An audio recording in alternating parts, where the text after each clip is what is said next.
Novels for ever میں خوش آمدید۔ آج کے ہمارے ناول کا نام ہے تارے عنکبوت اور اس کی رائٹر ہے عظمیٰ مجاہد۔ امید تو ہے کہ آپ لوگوں کو یہ ناول اچھا لگے گا، لیکن مجھے آئیڈیا نہیں ہے یہ ناول کس طرح کا ہے، یہ پڑھنے کے بعد ہی آئیڈیا ہوگا۔ اگر اچھا ہوا تو میں اپلوڈ کروں گی، اور اگر مجھے پسند نہیں آیا تو میں بالکل اپلوڈ نہیں کروں گی۔ اس کے علاوہ جہاں پر میں ریکارڈنگ کرتی تھی اس جگہ کو ایسے کہہ لو کہ وہاں پر مستری وغیرہ لگا دیے ہیں، اس جگہ کو دوبارہ سے صحیح کیا جا رہا ہے، کیونکہ وہ پرانے رومز تھے۔ تو اب پتہ نہیں، مجھے سمجھ نہیں آ رہی میں ریکارڈنگ کہاں بیٹھ کر کیا کروں گی۔ اب میں بہت ہی عجیب سی جگہ پر بیٹھی ہوں، خیر میں بتا نہیں سکتی اور دکھا بھی نہیں سکتی۔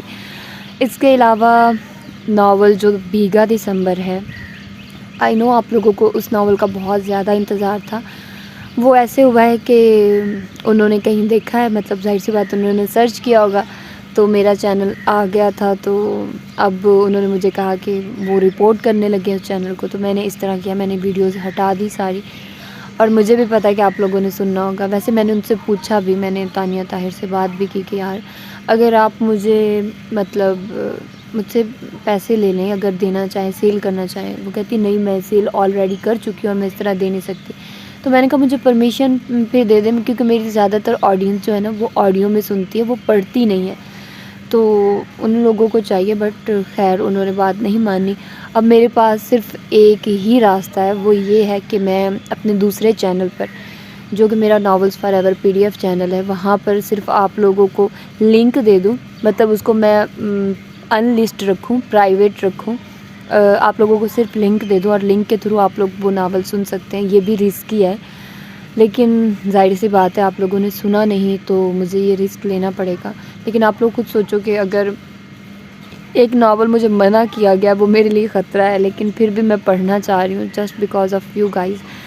تو آپ لوگ سوچ سکتے ہو کہ میں کتنا کنسرن کرتی ہوں آپ لوگوں کے ساتھ، اور مجھے خیر پوچھنا چاہیے تھا۔ میں نے اس کے لیے ایکسکیوز بھی کیا کہ یار میں نے پوچھا نہیں، کیونکہ اندر اندر مجھے یہی ڈر تھا کہ انہوں نے مجھے پرمیشن نہیں دینی۔ لیکن اب میں نے پوچھا بھی ہے، اب میں نے کہا کہ مجھے کسی طرح سے تو پرمیشن دے دینا، تو انہوں نے کہا نہیں، آپ کو کسی طرح سے بھی پرمیشن نہیں مل سکتی۔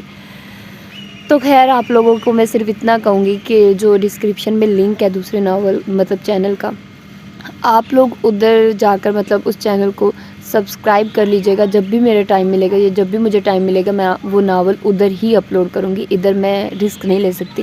اس کے علاوہ اس ناول کا نام میں ٹائٹل رکھوں گی، نہ ہی میں اس کا تھم نیل لگاؤں گی، کیونکہ وداؤٹ ٹائٹل اور وداؤٹ تھم نیل ہی میں آپ لوگوں کو وہ ناول پرووائڈ کر سکتی ہوں، کیونکہ اب میں رسک نہیں لے سکتی، ٹھیک ہے؟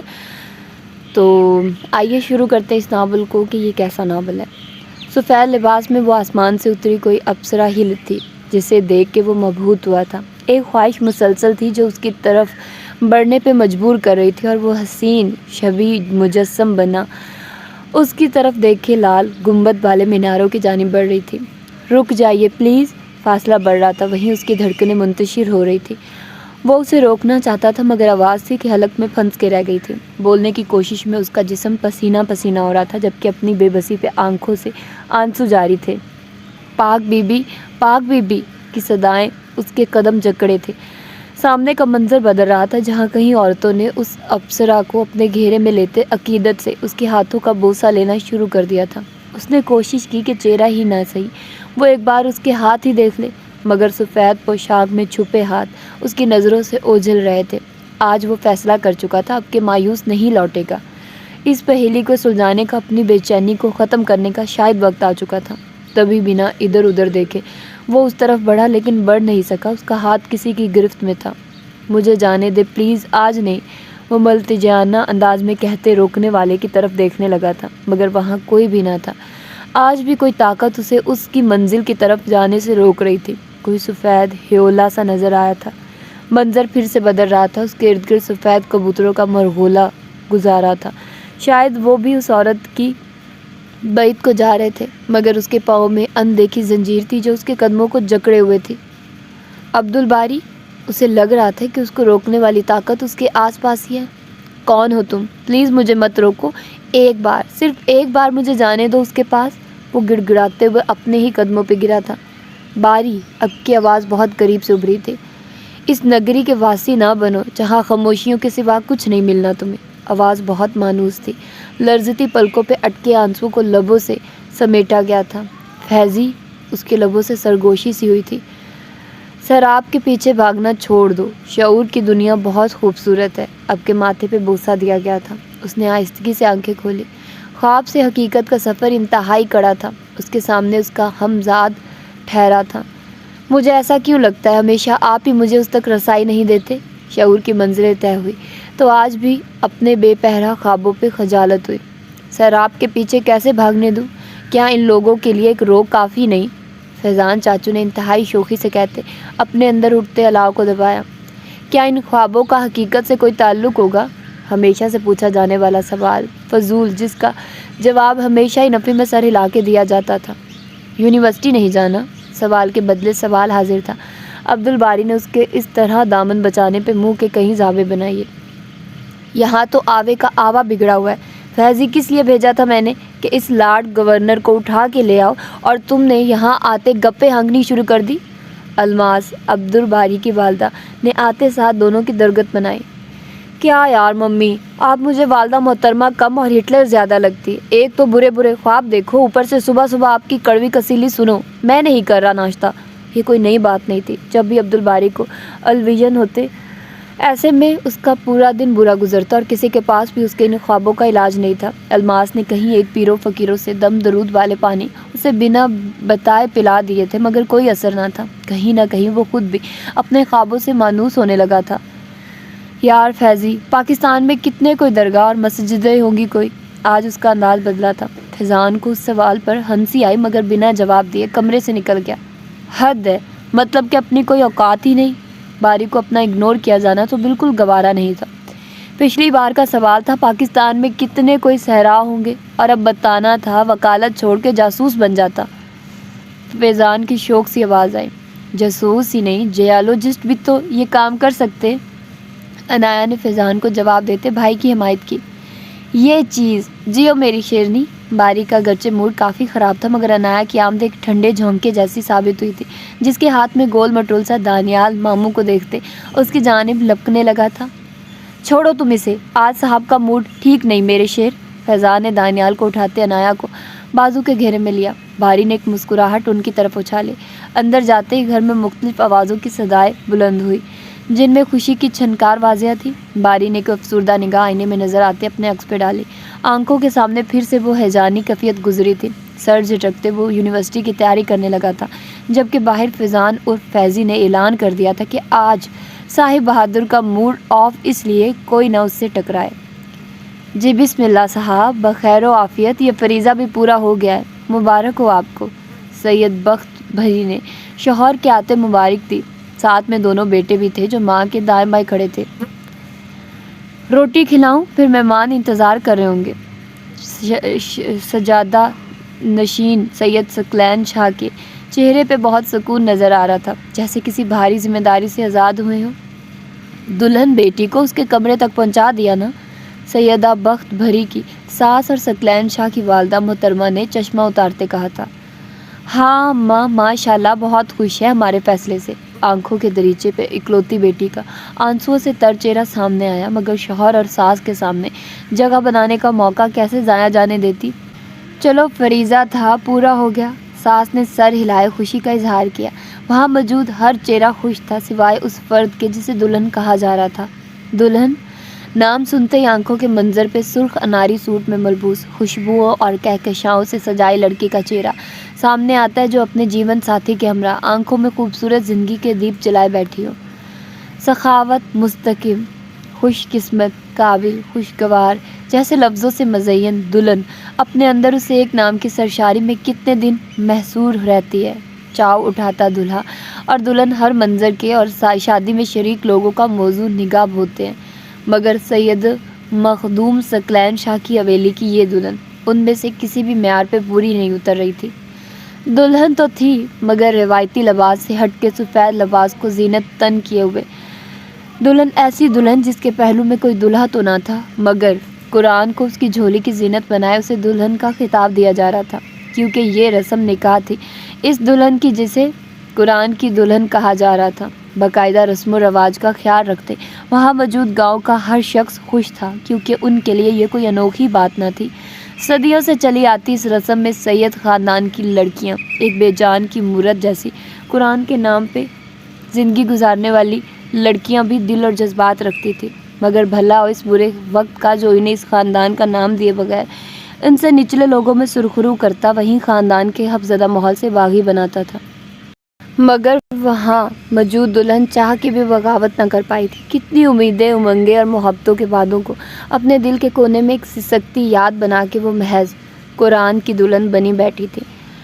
وہ کہ جن کی جھولی میں قرآن ڈالے۔ تم نے کہا تھا قرآن ہی اب تمہارا ہے والی و وارث، لیکن قرآن نہ اندھیاری راتوں میں ہمدم بنے گا اور نہ ہی وہ چوم سکتا ہے، اور ہم جو روٹھے تو ہم کو نہ منوا سکے گا۔ مسلم قانون وراثت میں اکثریتی فقہوں میں تو عورت کا حق موروثیت، جسے اٹھوگ یعنی 8واں حصہ یا حشت بھی کہا جاتا ہے، تو ہے ہی بہت تھوڑا سا، اور یہ ساری حق بخشوائی ہے۔ اس کے حصے کی ملکیت گھر سے باہر چلے جانے سے روکنے کے لیے ایک رسم میں ان کی شادی قرآن سے کرائی جاتی ہے، نئے کپڑے پہنائے جاتے ہیں، اور پھر لڑکی کا باپ یا خاندان کا بڑا لڑکی سے کہتا، بیٹی آج سے آپ ستی ہیں۔ اکثر جسے قرآن سے شادی کہا جاتا ہے وہ کوئی باقاعدہ شادی کی تقریب جیسی کوئی رسم کر کے نہیں کی جاتی، یہ تو بس ایک سادہ سی رسم ہوتی ہے۔ ملکیتوں کی تقسیم کے خوف سے لڑکیوں کی شادیاں نہ کرنا تو سندھ اور پنجاب کے بہت سے علاقوں اور گھرانوں میں موجود ہے، لیکن قرآن سے شادی سید اور گدی نشینوں کی ایک بدعت سے کم نہ تھی، جہاں کوئی بھی اس ظلم کے خلاف آواز اٹھانے والا نہ تھا۔ نفرت اور محبت کی بات تو آئی ہی نہیں۔ مس سید زادی افق صاحبہ، باری کی آواز پہ وہ اسے کھاجنے والی نظروں سے دیکھتی لپکی تھی، جب بھی لاریب نے اسے بازو سے پکڑے روکا۔ اسے کہو میرے منہ نہ لگے، تم لوگوں کو کیا لگتا ہے تمہارے پنجاب والے بہت ستی ساوتری ہیں؟ اس نے باری کے ساتھ ساتھ لاریب کو بھی رگیدا۔ ماحول ایک دم سیاسی ہو چکا تھا۔ اوئے ہیلو، بات وڈیرا سسٹم کی ہو رہی ہے، تم سندھ سے ایک وفاداری اپنے پاس رکھو۔ باری نے بنا کسی لحاظ کے افق کو کھری کھری سنائی تھی۔ یو چیپ باسٹرڈ، تم سے تو بات کرنا ہی فضول ہے۔ اچھے سے جانتی ہوں تم جیسے مڈل کلاس لوگوں کو، جن کو صرف کمپلیکس ہی رہنا ساری زندگی جلتے ہو تم ہم گدی نشینوں سے۔ افق ایک ادائے بے نیازی سے کہتے بالوں کو جھٹکا تھا۔ داور حشر مرائنہ امال نہ دیکھو، ہم میں کچھ گدی نشینوں کے بھی نام آتے ہیں۔ عبدالباری نے آرام سے پردہ نشینوں کو گدی نشینوں میں تبدیل کر کے شیر کا کباڑا کیا۔ باری کے گروپ کے لوگوں نے سیٹیاں بجاتے اسے داد دی تھی، جبکہ اس سر پھری لڑکی کے مزید منہ لگنے کے بجائے اپنا سامان اٹھائے وہاں سے چل دیا۔ وائے قسمت کے راستے میں ہی وہ ٹھہری تھی، راستہ ملے گا یا پھر وہ بھی وڈیروں کے ہاں عرضی دینی پڑے گی۔ باری نے جاتے ہوئے اپنا تپاسنا ضرور سمجھا تھا۔ وہ پاؤں پٹکتے سائڈ پہ ہوئی۔ لوزر، افق کی بات پہ اس نے ابرو اچکائے جیسے کہا گیا ہو کیا واقعی؟ افق نے منہ پھیر لیا تھا، جبکہ وہ اس کی ادا پہ مسکرا کے رہ گیا۔ مجھے کبھی بھی دربار پر ماتھا نہیں رگڑنا پڑا، نہ ہی دھکم پہل کی ضلالت برداشت کرنی پڑی ہے، نہ ہی گدی نشینوں سے اپنی جیب پر ڈاکہ پڑوانا پڑا، اور نہ ہی در در کی ٹھوکریں کھائی۔ نفرت وڈیروں سے ہے، سندھ سے نہیں۔ کشمیری سیب، آئی لو مائی پاکستان۔ باری نے جاتے ہوئے بھی کارروائی پوری کی تھی، جبکہ وہ اس کے ٹونٹ پہ تلملا کے رہ گئی۔ اندھ سونیا لطیف سندھ میں، منجا لال لطیف آ سندھ میں، منجا سہون شریف سندھ میں، منجا شاہ بٹھائی سندھ میں۔ آہ اجرک ٹوپی شال سندھ سی آ پہچانا۔ افق کے دوستوں نے اسے اداس دیکھتے اونچی آواز میں عابد بروہی کا ریپ گاتے اسے باری کی باتوں سے نکالنا چاہا، کیونکہ افق کی ماں کا تعلق کشمیر سے تھا، جبکہ اس کے بابا سندھ سے تعلق رکھتے تھے۔ مگر جہاں اس نے اپنے بابا کا روب بھرا لہجہ اپنایا، وہیں ماں کی نکوش بھی چرا لائی تھی، اور باری نے اس کے سرخ بھرے بھرے گالوں کو دیکھتے کشمیری سیب کا خطاب دے ڈالا تھا۔ ہمیشہ کی طرح اس کے ساتھ منہ ماری نے افق کو ایک بار پھر یہاں آ کے پڑھنے پہ اسے پچھتاوے کا شکار کیا تھا۔ یہ منظر تھا لاہور کی پنجاب یونیورسٹی کا، جہاں فلاسفی کے اسٹوڈنٹس ایک جتھے کی صورت میں جمع تھے۔ وجہ ہمیشہ والا ہاٹ ٹاپک باری اور افق کی نوک جھوک۔ اب دونوں میں کوئی خاندانی دشمنی تو نہ تھی، مگر ایک چیز تھی، وہ افق کا سندھ سے آ کے پی یو میں پڑھنا، اور بدقسمتی سے باری کے مطابق چونکہ اس کا تعلق سندھ کے ایک بہت بڑے نواب گھرانے سے تھا، اس لیے ان کی آپس میں بہت لگتی تھی۔ لیکن باری کو افق سے کس واسطے کا بیر تھا، یہ سمجھ سے باہر تھا۔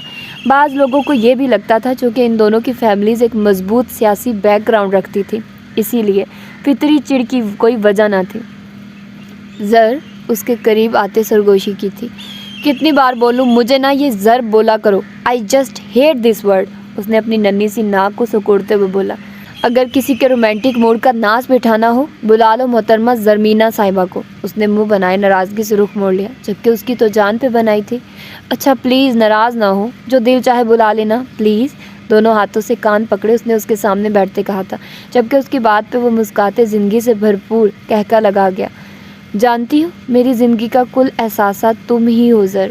کہنے میں کتنا اچھا لگتا ہے نا، میں خود کو امیر امیر محسوس کرنے لگتا ہوں۔ اس نے اس کے ہاتھ پکڑے ایک جذب کے عالم میں بولا تھا، اور اگر کوئی اور بھی مجھے اپنا زر تصور کیے ہوئے ہو تو۔ زرمینہ نے معصومیت کے سارے ریکارڈ توڑے، اس کے سامنے آنکھیں پٹ پٹائی، جبکہ وہ اس کی اداؤں پہ فریفتہ ہو رہا تھا۔ آج کا دن میرے ساتھ پلیز ایسی کوئی اوٹ پٹانگ بات نہ کرنا، مجھے پہلے ہی بہت غصہ تمہارے گاؤں جانے کا۔ وہ سخت قبیضہ ہو رہا تھا، جبکہ وہ کھلکھلا اٹھی تھی۔ رہ نشینوں کو سواروں پہ ہنسی آنے لگی، غم کے ماروں کو ستاروں پہ ہنسی آنے لگی۔ اس نے میسنی صورت بنائے ایک شعر پڑھا، جبکہ زرمینہ اسے آنکھیں دکھاتی رخ پھیر گئی تھی۔ جتنا اسے شعر و شاعری سے چڑھتی اتنا ہی وہ اسے جلانے کو اوٹ پٹانگ شعر پڑھتا رہتا۔ اس وقت وہ دونوں ہی سندھ یونیورسٹی کے آرٹ ڈپارٹمنٹ میں ٹھہرے تھے۔ ان دونوں کا ماسٹرز میں آخری سال تھا، جبکہ اس کا تعلق پنجاب سے ہونے کی وجہ سے اسے زرمینہ سے بچھڑنے کا قلق محسوس ہونے لگا، تو اسے پرپوز کر دیا۔ ہمیشہ ریزرو رہنے والے شخص کے منہ سے اپنے لیے پسندیدگی کا سنتے وہ کتنی دیر تو کچھ بول ہی نہ پائی تھی، مگر جلدی اسے جذبوں کی قبولیت کی سند دیتے محبت کی اس خاردار راہ میں اس کی ساتھی بن گئی تھی۔ وہ اپنے گھر والوں کو بھیجنا چاہتا تھا، مگر زرمینہ چاہتی تھی کہ وہ اپنے گھر والوں کو پہلے اس شادی کے لیے منائے گی۔ اس کا گھرانہ روایتی قدامت پسند گھرانہ نہ تھا، جبکہ وہ ہم منصب تھے، تو بظاہر اسے اعتراض کی کوئی وجہ نظر نہیں آ رہی تھی۔ وہ اس کے ساتھ ایک بھرپور دن گزارے اس کی محبتوں کا حصار باندھے گاؤں چلی آئی تھی، جہاں اس نے اس بار اماں سائیں سے بات کرنے کا سوچ رکھا تھا۔ ایکسکیوز می مس دیا، آپ یوں اندر نہیں جا سکتی۔ وہ جو دوپٹے کو انتہائی سلیقے سے اوڑھے اندر کی جانب بڑھ رہی تھی، بنٹی کی آواز پہ دروازے پہ رکھے ہاتھ کو واپس کھینچا۔ کیوں؟ اس لیے اندر نہیں جا سکتی؟ اسے بنٹی ہمیشہ سے زیادہ زہر لگا، وہی تو تھا جو اس کی محبت کی پینگیں بڑھنے میں رکاوٹ تھا۔ کیونکہ یہاں 2 1 منٹ نہیں 3 جوان جہان لڑکے کھڑے رہتے ہیں، آپ کو کیا زیب دیتا ہے یوں منہ اٹھائے جوان لڑکوں کے گھر میں آنا جانا؟ کوئی تربیت اخلاق ہے آپ میں یا نہیں؟ بنٹی پوری طرح دروازے پہ براجمان ہوا، وہ تو جیسے گہرے صدمے میں تھی۔ 3 جوان جہان لڑکوں کی مخبری سنتے؟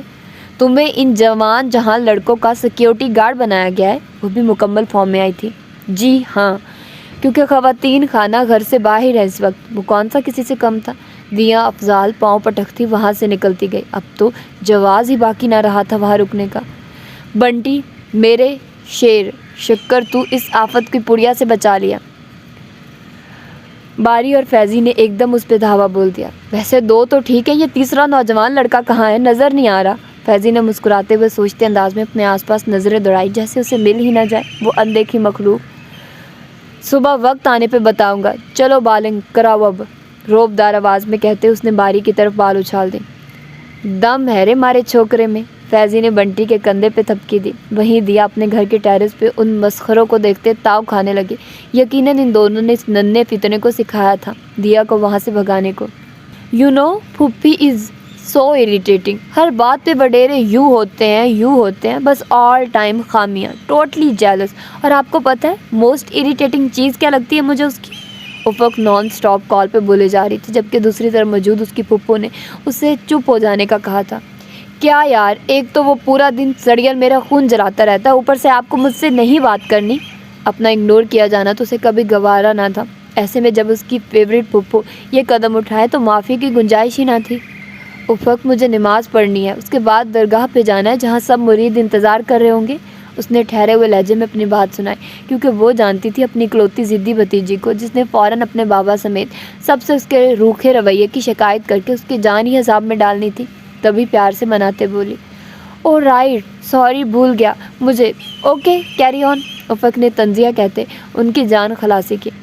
اسے اپنے گھر کے ان قاعدوں سے نفرت تھی، جہاں خود کو کسی مورتی کی طرح پیش کر کے پوجے جانے کی حد تک عقیدت مند عورتوں کے مسائل کے لیے سراپا عبادت بن بیٹھتی۔ وہ بچپن سے ہی ان کے سروں پہ ہاتھ پھیرتی، اپنی ماں، دادی، پھپھو اور چچی وغیرہ کو دیکھ رہی تھی، اور گڈ لک کسی کو کوئی منت خواہش پوری ہو جاتی تو ان کا عقیدہ اور پختہ ہونے لگ جاتا تھا۔ افق کا باغی رویہ سب کو دکھ رہا تھا، مگر مناسب وقت کے انتظار اور اسے بچی سمجھتے ہر کوئی درگزر کر رہا تھا۔ وہیں سیدہ والی حویلی کی اکلوتی لڑکی ہونے کا وہ بھرپور فائدہ اٹھا رہی تھی۔ سیدہ والی حویلی گاؤں میں انتہائی تعظیم اور عقیدت کی نگاہ سے دیکھی جاتی۔ محبت کا یہ عالم تھا کہ وہاں سے گزرتے کہیں عقیدت مند حویلی کی دیواروں سے لگ کے بھی اپنی حاجات پوری ہونے کی دعائیں کرتے۔ سوچوں نے پرواز پکڑی تو افق نے بیزار ہوتے تکیہ منہ پہ رکھ لیا۔ کیا وہ اتنی پاکیزہ ہے کہ میں اسے دیکھنے کا حق نہیں رکھتا؟ عنایا کی گود میں سر رکھے وہ تصوراتی دنیا میں کھویا تھا۔ میں نہیں جانتی وہ کون ہے، کیسی اور کیوں تمہارے خوابوں میں آتی ہے باری، لیکن نہ جانے ایسا کیوں لگتا ہے جیسے وہ تمہیں کچھ خاص کہنا چاہتی ہو جو ہم سمجھ نہیں پا رہے۔ عنایا بھی اس کی بتائی خوابناک دنیا کے گرد گھومتے باری کے سر میں انگلیاں پھیر رہی تھی۔ ایسے کبھی مجھے اپنی زندگی تارے عنکبوت جیسی لگتی ہے، الجھی ہوئی، جسے سمجھنا بہت مشکل ہو، ایک پہیلی سی۔ باری کے لہجے کی یاسیت اسے بھی دکھی کر گئی تھی۔ تمہاری کشمیری سیب کیسی ہے؟ عنایا نے اسے سینٹی ہوتا دیکھ موضوع بدلا۔ باری کی آنکھوں کے سامنے چھم سے کشمیری سیب کے گالوں والی افق کا پھولا پھولا چہرہ آن سمایا۔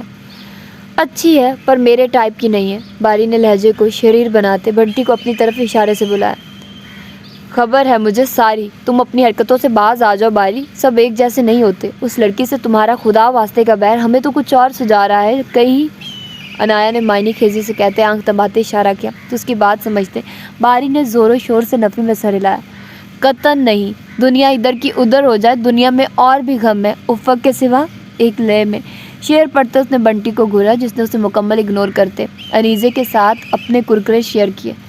باری تم نہ وہ دکھنے والی کوشش نہ کیا کرو جو تم ہو نہیں۔ انیزے نے خفیف ہوتے ٹی وی کا ریموٹ اٹھایا، والیوم اونچا کیا، جبکہ باری نے کندھے اچکائے عنایا کو سوالیہ نظروں سے دیکھا کہ اسے کیا ہوا۔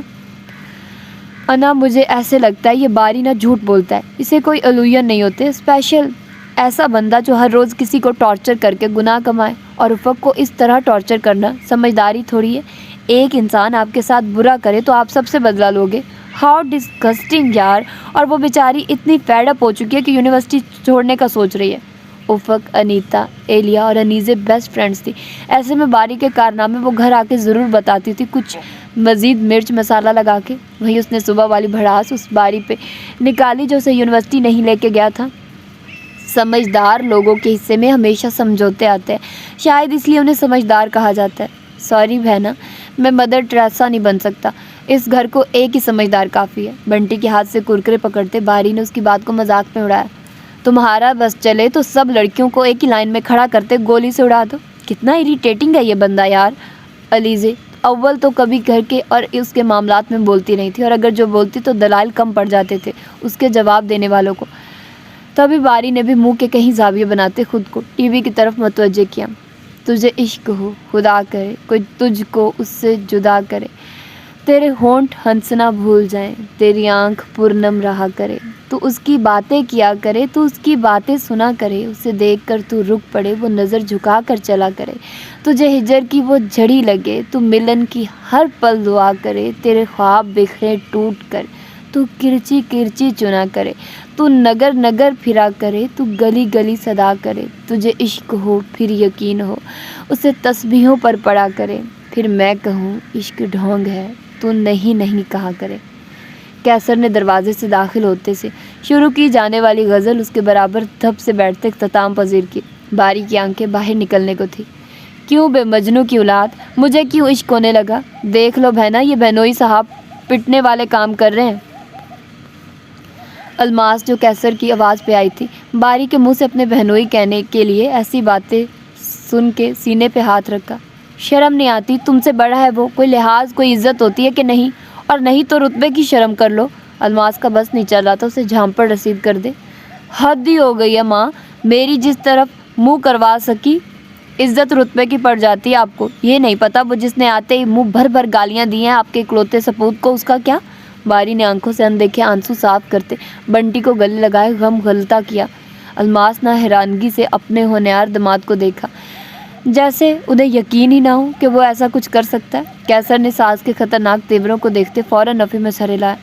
قسم لے لے مامی جی، جو کچھ بولا ہو آپ کے صاحبزادے کی شان میں۔ کیسر نے تھوک نگلتے وضاحت دی۔ ساتھ میں عنایا کو مدد طلب نگاہوں سے دیکھا، جس نے کندھے چکاتے تمہارا معاملہ تم جانو کہتے بات ہی ختم کر دی۔ ماں، اس نے کہا تھا کہ تیرے خواب بکھرے ٹوٹ کر تو کرچی کرچی چنا کرے۔ اف اللہ اماں، اس نے مجھے کچرا چننے کی بد دعا ہی دے ڈالی۔ باری کا میلو ڈرامہ شروع ہو چکا تھا۔ گھر میں سب جانتے تھے کہ خوابوں والے معاملے پہ باری کا کوئی کمپرومائز نہیں تھا۔ ہائے اللہ نہ کرے بھائی، میرا بیٹا کیوں کچرا چننے والا بنے۔ الماس بیٹے کی باتوں میں آ چکی تھی، وہیں باقی حضرات کے چہرے پہ دبی دبی مسکراہٹ ابھری۔ اور تو اور ماں، مجھے الٹی پٹیاں پڑھا رہے تھے، عشق محبت والی۔ اللہ توبہ، اتنی گندی باتیں۔ فیضان جو ابھی اس محفل کا حصہ بنا تھا اور آتے ساتھ پانی کے گلاس کو لبوں سے لگایا، اسے چھو لگ گیا تھا۔ باری کی معصومیت تو ایسی تھی کہ کوئی کافر مر ہی نہ جائے اس پہ۔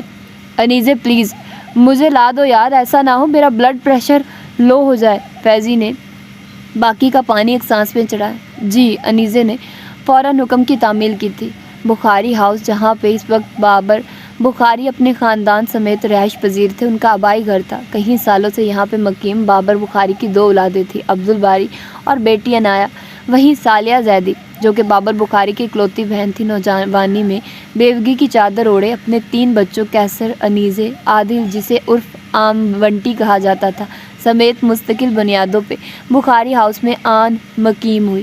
بابر بخاری اور سالیہ زیدی سے چھوٹے فیضان بخاری تھے، جن کا پہلا اور آخری عشق کتاب مانی جاتی تھی اور تاحال انتہائی سنگل بھی تھے، لیکن اکثر اوقات وہ اپنے شجرے سے باہر باری اور بنٹی کے ساتھ موج مستی کرتے دکھائی دیتے تھے۔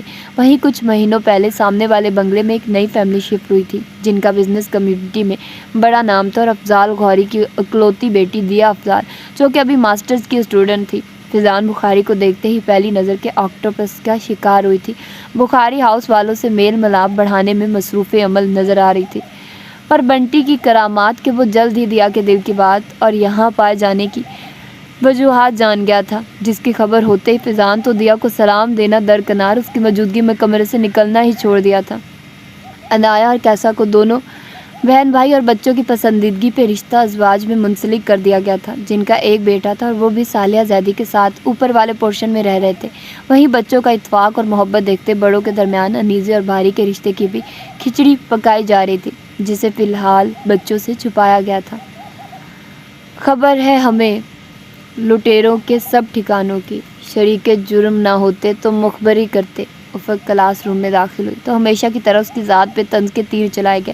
وہ نہیں جانتی تھی کہ باری ایسا کیوں کرتا ہے۔ اس نے بنا دھیان دیے آگے نکلنا چاہا تھا، جب پھر سے اس کی آواز نے صبر کی تنابیں توڑ دی۔ تمہیں کیا پتہ وفاؤں کا مرشد، تم پنجاب سے تھوڑی ہو۔ دیکھیے مسٹر باری، اس کے صبر کا پیمانہ چلکا۔ افق نے شہادت کی انگلی اٹھایا، اس کی طرف اشارہ کیا تھا، مگر اسی وقت سر کلاس میں داخل ہوئے تھے۔ وہ اپنا ہاتھ پیچھے کیے اپنی سیٹ پہ جا بیٹھی تھی، بار بار نگاہ باری کے سنجیدہ ایکسپریشن کو دیکھ رہی تھی، جو ہمیشہ اسے زج کرنے کے بعد ایسے انجان بن جاتا کہ جیسے کچھ کیا ہی نہ ہو، جبکہ افق کا اوور سینسٹیو ہونا اسے حد درجہ ڈپریس کر دیتا تھا۔ پروفیسر کی جانب سے کسی پروجیکٹ کی اناؤنسمنٹ ہو رہی تھی، جہاں پہ لڑکیوں کی تعداد کم ہونے کی وجہ سے ایک لڑکی اور 2 لڑکوں کا گروپ بنایا جا رہا تھا، جس کی سلیکشن انیزے کے ذمہ تھی۔ وہ بے فکری سے بیٹھا ہاتھ میں پکڑی پینسل کو گھما رہا تھا۔ جب پروفیسر کی بات سنتے اس نے بے یقین نظروں سے انیزے کو دیکھا، جو اسی کی جانب دیکھ رہی تھی۔ عبدالباری، رافع اور افق شاہ، جبکہ انیزے، مبشر، حسن کا گروپ بنایا گیا تھا۔ وہیں انیتا اور علیہ کے ساتھ تمام کلاس کو مختلف گروپ میں تقسیم کر دیا گیا تھا، جنہیں آثار قدیمہ کے کہیں ایک اشرات اور عجوبات پہ ریسرچ کرنی تھی۔ Sir, can I replace my group? Ufaq کو تو وہ شخص ایک لمحے کو منظور نہیں تھا، آیا کہ اس کے ساتھ کسی پروجیکٹ کی تعمیل؟ جی بالکل، کسے ریپلیس کرنا چاہیں گی آپ؟ کوئی ہے ایسا اسٹوڈنٹ جو مس افق کے ساتھ گروپ ریپلیس کرنا چاہے؟ پروفیسر نے افق کو دیکھتے ایک نگاہ کلاس پہ ڈالے، جہاں سے فی الوقت کوئی بھی ایسا نہیں تھا۔ باری نے سختی سے اپنی مٹھی کو بند کرتے کھولا، اسے لگ رہا تھا یہ اس کی تذلیل تھی، جو افق اس کے ساتھ کام نہیں کرنا چاہتی، مگر اس وقت خاموش رہ کے اس کی اس ناکام کاوش کو دیکھنا چاہتا تھا۔ وہ جانتا تھا کہ انیزے بہت تیز ہے، اور اس نے جان بوجھ کے افق کو باری کے گروپ میں شامل کیا، کیونکہ باقی تمام کلاس کو اس نے ان کے دوستوں کے حساب سے کمپائل کیا تھا۔ ایسے میں کون اپنے دوستوں کو چھوڑتا؟ سر، انیزے سیدی کے ساتھ مجھے ریپلیس کر دیں۔ افق نے انتہائی معصومیت سے کہتے انیزوں کو امید طلب نگاہوں سے دیکھا تھا۔ نو سر، میرا مبشر اور حسن کے ساتھ کافی اچھا ورک ایکسپیرینس ہے، میں ریپلیس نہیں کرنا چاہوں گی۔ امید کا آخری دیا بھی بجھ گیا تھا، اپنی اتنی حد تک افق کو رلانے لگی تھی۔ It's okay sir, I will manage, Ufaq نے نپے تلے انداز میں کہتے ساتھ اپنی نشست سنبھالی۔ دوست نہ رہا، یار نہ رہا۔ باری نے انیزے کو بک مارتے بظاہر انیزے کو سنایا تھا کہ اسے دکھ ہے کہ وہ اس کے گروپ میں شامل نہیں، کیونکہ ہمیشہ سے وہ اس کے ساتھ رہی تھی۔ اب اگر انیزے نے جان بوجھ کے افق کی جان کو مشکل میں ڈالا تھا، وہیں باری بھگو کے مارنے میں ماہر تھا۔ افق کو اپنی بیسٹ فرینڈ کی یہ دھوکہ دہی بہت کھلی تھی، اس لیے بنا کسی کو دیکھے وہ کلاس سے نکلتی چلی گئی۔ ڈوب مرو تم، پھر سے اسے پریشان کر دیا۔ انیزے نے باری کو گھورتے اس کے پیچھے اٹھنا چاہا تھا جب باری نے سرعت سے اس کے سامنے آتے راستہ روکا۔ کیوں اتنی ہمدردی ہو رہی ہے؟ تو گیم کھیلی کیوں؟ ریپلیس کر لیتی نا، تمہاری یہ بے وفائی ابد تک یاد رہنے والی ہے مجھے۔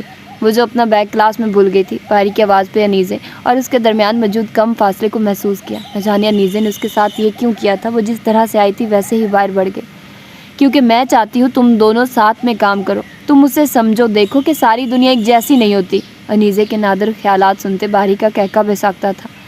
سوچ لو، جیلس پھر تم ہی نے ہونا ہے، میں تو دیکھ لوں، سوچ لوں اور سمجھ بھی لوں گا افق بی بی کو۔ باری نے انیزے کو چڑھایا تھا، مگر وہ بنا اس کی بات کی پرواہ کیے افق کی طرف بڑھی۔ وہ جانتی تھی کہ افق کو منانے کا بھی ایک طویل مرحلہ طے کرنا تھا اسے ابھی۔ وہ بہت خوبصورت بچہ تھا، شاید اس نے اتنا خوبصورت بچہ پہلے کبھی دیکھا ہی نہ ہو۔ دھوپ میں جھلستا اس کا کپڑوں سے آری وجود بے رحم دنیا کی دہائی دے رہا تھا۔ وہ ایسے کسی بچے کو تڑپتا کہاں دیکھ سکتا تھا؟ دور دور تک کسی آدم کا وجود بھی نہ تھا۔ وہ کب سے اس کی طرف قدم بڑھا رہا تھا، مگر فاصلہ تھا کہ کم ہونے کا نام نہیں لے رہا تھا۔ دھوپ کی تمازت سے اس کا چہرہ اپنا جھلس رہا تھا۔ ابھی اس نے بچے کو اٹھانے کو ہاتھ بڑھایا تھا جب کانوں میں گونجتی مانوس آواز اسے آنکھیں کھولنے پہ مجبور کیا۔ حی الفلاح، حی الفلاح، چلو آؤ فلاح کی طرف، چلو آؤ فلاح کی طرف۔ کانوں میں گونجتی آواز نے منظر کو بدل دیا تھا، ہر طرف اندھیرا چھایا تھا۔ اذان کی گونج اسے جگا رہی تھی۔ باری نے آنکھیں کھولی، آنکھوں میں تیز روشنی پڑی، اسے لگ رہا تھا جیسے اب وہ کچھ دیکھ نہیں سکے گا، لیکن 2-3 بار پلکیں جھپکی تو آنکھیں کمرے کے ماحول سے مانوس ہونے لگی۔ اللہ اکبر، اللہ اکبر، لا الہ الا اللہ۔ آنکھوں کے سامنے منظر واضح ہوئے، لیکن حیرت انگیز طور پہ اس کے لبوں پہ اذان کے آخری کلمات تھے۔ باری کو ایک دم شرمندگی نے آن گھیرا تھا، اسے تو یاد بھی نہیں تھا کہ اپنی بے ہنگم زندگی میں آخری بار اذان کی صدا کب سنی تھی۔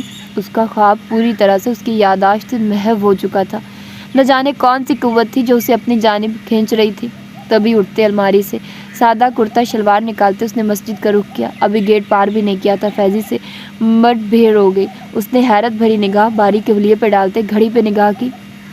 یار مجھے چٹکی کاٹو، اس نے کسی خواب کسی حالت میں باری سے کہا، جس کے نتیجے میں اس کی بلند چیخ ابھری، کیونکہ باری چٹکی کی جگہ اس کے کندھے پہ اپنے پنجے گاڑ چکا تھا۔ کیوں ایک نماز پڑھنے کا حق صرف فیضان قریشی کو ہے؟ باری نے اپنی شرمندگی کو بڑے طریقے سے چھپاتے ڈٹھائی دکھائی، اور فیضی نے زبان کے جوہر دکھانے کے بجائے نفی میں سر ہلایا۔ خوشی ہو رہی ہے مجھے، بلکہ اہلیان محلہ بھی یقیناً وقت سے پہلے عید کا چاند دیکھنے کا شرف حاصل کر لیں گے۔ فیضان کے چہرے پہ امڑتی شرارت مسکان نے باری کو خجل کیا۔ گھر سے مسجد تک کا فاصلہ کب طے ہوا وہ جانتا ہی نہ تھا۔ قاری صاحب، میرا بچہ رات کو خواب میں ڈر جاتا ہے، کوئی حل بتا دے۔ باری جو نماز کی ادائیگی کے بعد وہاں سے نکلنے لگا تھا، اس شخص کی آواز پہ رکا تھا۔ اس کے چہرے پہ تجسس تھا کہ قاری صاحب کیا حل بتائیں گے۔ سوتے وقت آیت الکرسی پڑھ کر دم کر دیا کریں، انشاءاللہ رب تعالیٰ اپنی رحمت دکھائے گا، قاری صاحب نے انتہائی مشفقانہ لہجے میں کہتے اس بچے کے سر پہ ہاتھ پھیرا۔ وہ دل میں آیت الکرسی کا ورد کرنے لگا، پر الفاظ تھے کہ پکڑ میں نہیں آ رہے تھے۔ وہ شرمندہ سا گھر کی طرف بڑھ گیا، مگر دل میں مصمم ارادہ کیا تھا کہ گھر جاتے وہ آیت الکرسی کی تلاوت کرے گا، پر مسجد سے نکلتے وہ پھر سے دنیا کے جھمیلوں میں کھونے لگا تھا۔ اسے لگا شاید کوئی اس کے پاؤں کے قریب ٹھہرا اسے جگا رہا ہے۔ وہ کسل مندی سے آنکھیں موندے پڑی تھی جب ہڑبڑا کے اٹھ بیٹھی۔ کون ہے؟ ہلکی سی سرگوشی کرتے اس نے سائیڈ بلب جلایا، مگر وہاں کوئی بھی نہ تھا۔ دور کہیں اذان کے آخری کلمات ادا ہو رہے تھے۔ اس نے اپنے ماتھے پہ ہاتھ پھیرا جو پسینے سے تر تھا، اپنی غفلت پہ خود کو کوستے وہ جلدی سے نماز کی تیاری کرنے لگی تھی۔ اس نے کبھی نماز میں غفلت نہیں برتی تھی، مگر نہ جانے آج کیسے آنکھ نہیں کھلی۔ اپنی حرکت پہ پشیمان ہوتی وہ مسکرا دی۔ ایک اندیکھی قوت تھی جس نے اسے اس کی غفلت سے بیدار کیا تھا، مگر وہ اس قوت سے انجان نہیں تھی۔ نماز سے فارغ ہوتے اس نے تمام کھڑکیوں سے پردے ہٹاتے سحر کو خوش آمدید کیا، صبح کے تمام تر جزیات کو اپنے اندر سمیٹے، بلکنی کے راستے باہر نکل آئے، چپل سائڈ پہ اتارتے ننگے پاؤں سبز گھاس پہ چلنا ایک عجب سی راحت بخش رہا تھا۔ وہ نماز سے فارغ ہوتے اپنے کمرے کی طرف بڑھ رہا تھا جب اس کی توجہ سفید لباس میں ملبوس اس لڑکی نے اپنی طرف کھینچ لی۔ ایک لمحے تو اسے گمان اترا کہ شاید کوئی فلک سے اتری پری یہاں آن وارد ہوئی ہو، مگر دوسرے لمحے خود کو اس نگر میں بیدار کیا۔ بے خودی میں اس کے قدم اس کی طرف بڑھے تھے۔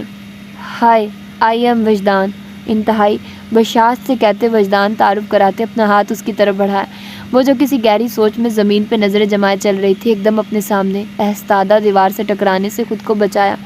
نظریں اس انجان شخص کی طرف اٹھی اور دوسرے لمحے اسے زمین آسمان کی گردش اپنے ارد گرد گھومتی دکھائی دی تھی۔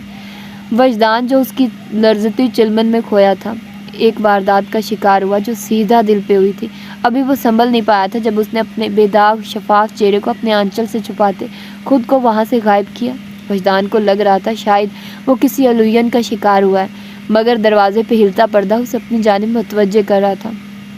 وجدان، تم یہاں کیا کر رہے ہو؟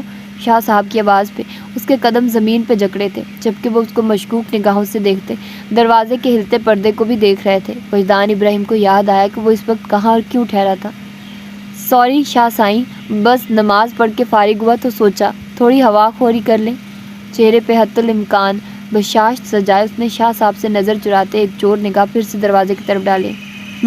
اچھی بات ہے، ویسے بھی یہاں گاؤں کی خالص ہوا تمہاری صحت پہ بھی اچھے اثرات ڈالے گی، بس ذرا دھیان رکھنا، یہاں ہوا خوری ہی کرنی ہے۔ اس کے کندھے پہ ہلکا سا دباؤ ڈالتے اندر کی طرف بڑھنے کا اشارہ دیتے اس کے ہمراہ ہو لیے۔ وہ ناہموار سانسوں کو ترتیب دینے کی کوشش کر رہی تھی۔ اگر جو ابا سائیں اور ادا جان جاتے کہ وہ اس انجان شخص کے سامنے گئی تھی، یقیناً شام تک حویلی میں صف ماتم بچھ جاتی۔ زرمینہ، تم پاگل تو نہیں ہو چکی ہو؟ اماں کے تنبیہ کرتی باتوں نے اسے کسی مجرم کی طرح سر جھکانے پہ مجبور کر دیا۔ اماں وہ بہت اچھا ہے، ایک بار مل کر تو دیکھیے لالا سائیں، وہ منت بھری آواز میں کہتے ماں کے قدموں کے پاس بیٹھی۔ تم کیوں حویلی کو کسی طوفان کی نظر کرنا چاہتی ہو؟ اور تمہارے بھائی وہ تو چاہتے ہیں کہ اپنی مینا کو اپنی نظروں سے دور نہ کریں۔ اگر تمہاری یہ حرکت ان تک پہنچے گی تو کیا جواب دو گی؟ میں گھر میں کیا محبت کی کمی ملی تھی جو تم ایک نامحرم سے رشتے جوڑنے بیٹھ گئی؟ اگرچہ وہ انتہائی سادہ لو اور دھیمی آواز کی مالک خاتون تھی، مگر بیٹی کی سرکش طبیعت دیکھتے اسے آنے والے وقت سے آگاہ کیا۔ کچھ بھی تو الگ نہیں، نہ ذات برادری کا کوئی مسئلہ، پھر کیوں ایسے بول رہی ہے تو اماں؟ اور مجھے پتا میرے بھائی میری خوشی دیکھیں گے۔ بھائیوں کے لیے چھلکتا مان اس کے لہجے سے ظاہر تھا۔ اماں نے احمقوں کی جنت بسا اپنی بیٹی کو دیکھا، اس کی ماں نے بھی روایتی ماؤں کی طرح ڈانٹ ڈپٹ کے چپ کروا دیا۔ وہ بوجھل دیے چہر شہر واپس آ گئی۔ مجھے ملنا ہے تم سے، ایک مختصر سا پیغام اسے بھیج کر اس کے جواب کا انتظار کرنے لگی تھی۔ آ جائیے، میں آپ کے ہاسٹل سے لینے آ جاتا ہوں۔ اس سے بھی زرمینے کو دیکھے کافی ٹائم ہو چلا تھا جبکہ اس کے گاؤں جانے پہ ناراض تھا، مگر محبوب کا ایک پیغام اسے سرپٹ دوڑنے پہ مجبور کر گیا تھا۔ وہ اسے لیے شہر کے مقامی ہوٹل میں لے آیا جہاں سلام دعا کے بعد ہونے والی بات نے کتنی دیر اسے بولنے کے قابل نہیں چھوڑا تھا۔ زرمینے، اگر تو یہ مذاق ہے، انتہائی بیہودہ مذاق ہے۔ سوری، میں ایسا کوئی قدم نہیں اٹھاؤں گا جس کی وجہ سے میرے یا آپ کے والدین کی دل آزاری ہو، جبکہ میں اپنی سسٹر اور موم کو آپ کے گھر بھیجنا چاہ رہا ہوں۔ پھر ایسی کیا آفت؟ زرمینے کی بات نے اسے انگاروں پہ لا بٹھایا تھا۔ ادا سائیں نہیں مان رہے اور نہ ہی اماں سائیں، لیکن ہم تمہارے بغیر رہ ہی نہیں پائیں گے۔ آنسوؤں کی دھار ساتھ کاجل کی دھار بھی گھمے آنکھوں سے نکلی تو وہ بے چین ہو اٹھا۔ پلیز زر، تم مگر ایسے کرو گی تو کیسے چلے گا؟ تم کہو تو میں بات کروں۔ وہ قائر نہیں تھا، اسے اپنانا چاہتا تھا مکمل عزت اور بھرے سماج میں مان کے ساتھ، مگر زرمینے کے دل میں نہ جانے کون سے خدشات سر اٹھانے لگے تھے۔ اس پہ کورٹ میرج کی دھن سوار تھی۔ یوں ہی دن آسو یاس میں گزر رہے تھے جب اچانک اماں سائیں کی طبیعت خرابی کی کال موصول ہوئی۔ وہ بنا کچھ سوچے سمجھے اور اس سے ملے گاؤں چلی گئی۔ وہ اسے روٹ کے جا رہی تھی، مگر وہ نہیں جانتے تھے کہ اب کا ملن بھی آخری تھا اور روٹنا بھی۔ افق پلیز یار، بات تو سن لو میری۔ انیزے نے 2 دن کی اگنورنس کے بعد تیسرے دن اسے جا لیا۔ پلیز الیزے، مجھے تم میں اور تمہارے اس کزن میں کوئی انٹرسٹ نہیں۔ افق کو انیزے اور باری کی مبہم گفتگو کھلائے جا رہی تھی۔ یار افق، 1 ہفتے کی تو بات ہے، مجھے اس شخص کی 1 دن کے لیے بھی شکل نہیں دیکھنی، آیا کہ 1 ہفتہ، اور میں یہ کیسے بھول سکتی ہوں کہ تم اس کی کزن ہو؟ اسی کی طرح بنا کوئی وجہ کی دشمنیاں نبھاؤ گی۔ مجھے ڈی گریڈ کرنے کا موقع تم دونوں جانے کیوں دو گی؟